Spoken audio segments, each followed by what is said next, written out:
ॐ गंगणपतये नमः। श्रीदुर्गायै नमः। ओम नमश्चंडिकायै। आप सभी सनातन धर्म प्रेमियों का आचार्य गिरिजेश चतुर्वेदी यूट्यूब चैनल में स्वागत है, अभिनंदन है, वंदन है। बंधुओं, श्री मार्कंडेय ऋषि जी ने एक बार ब्रह्मा जी से पूछा। श्री दुर्गा सप्तशती नाम का ग्रंथ मार्कंडेय पुराण के अंतर्गत निबद्ध है, उसी से यह लिया गया है। मार्कंडेय ऋषि ब्रह्मा जी से कहते हैं कि हे प्रभु, हे पितामह, यओं यदगुह्यं परम लोके सर्वरक्षाकरं नृणां यन्न कस्यचिदाख्यात्मख्यातं तन्मे ब्रूहि पितामह।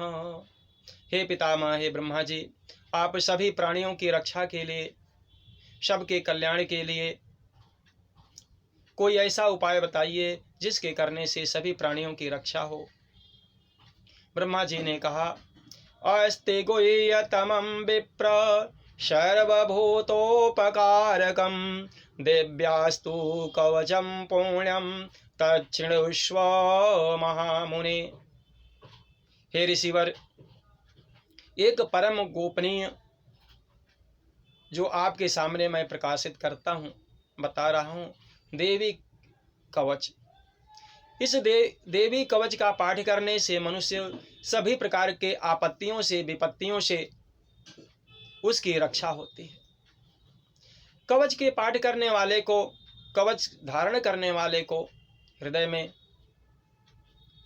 किसी भी प्रकार की आसुरी शक्तियां उन्हें, उस प्राणी को कष्ट नहीं दे पाती हैं। कवच का अर्थ आपने जाना और सुना ही है। कवच उसे कहते हैं कि जो हमारे शरीर के चारों ओर से एक सुरक्षा चक्र प्रदान करता है और उसके बीच में प्राणी अपने आप को सुरक्षित महसूस करता है। आज की भाषा में, वर्तमान समय में कवच को हम बुलेट प्रूफ कह सकते हैं।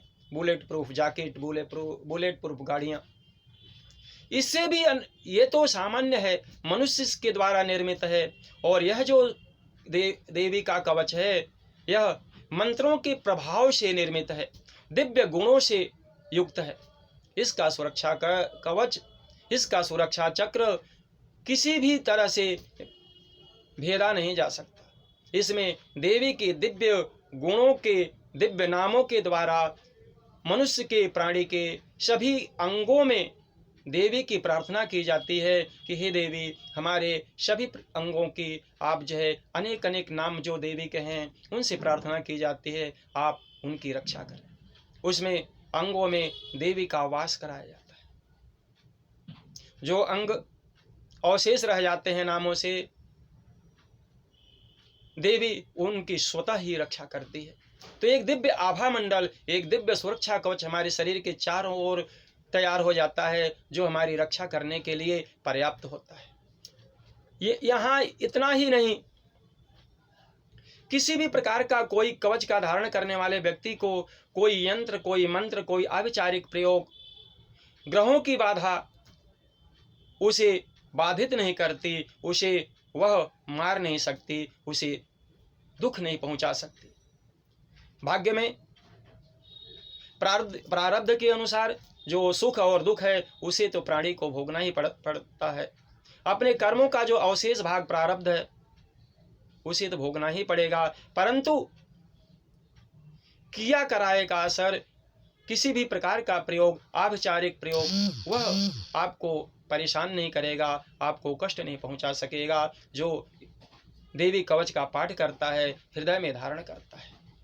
अभिचाराणि सर्वाणि मंत्र यंत्राणि भूतले भूचरा खेचराश्चैव जलजाश्चोपदेशिका ग्रहभूत पिशाचाश्च यक्ष गंधर्व राक्षसा ब्रह्म राक्षस वेताला कुष्मांडा भैरवादयः। कोई भी अवैचारिक प्रयोग ग्रहों की बाधा कवच धारण करने वाले व्यक्ति को वह परेशान नहीं कर सकती। और इतना ही नहीं, उसके शरीर की तो सुरक्षा होती ही होती है। देवी कवच का पाठ करने वाला व्यक्ति कहीं यात्रा पर जा रहा है, कवच का पाठ करके आप यात्रा पर निकलें। कहीं आप जो है अपने काम पर जा रहे हैं, कवच का पाठ करके अपने कार्य स्थल पर जाएं।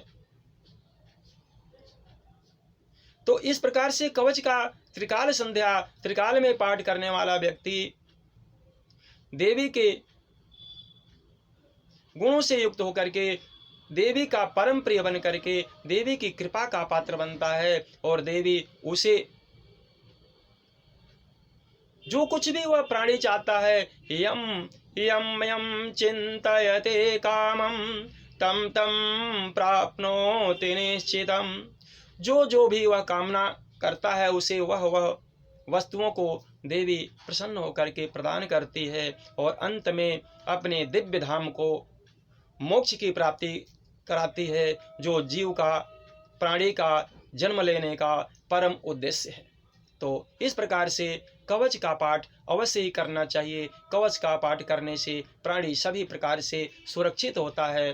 तो आप कवच का पाठ अवश्य करें, जिसकी बहुत ही महिमा शास्त्रों में बताई गई है। इन्हीं शब्दों के साथ अपनी वाणी को देवी के चरणों में समर्पित करते हुए विश्राम देते हैं। माता भगवती आप सभी का कल्याण करें, सबका मंगल करें, सबको सुख समृद्धि शांति प्रदान करें। जय श्री सीताराम जी, जय माता की।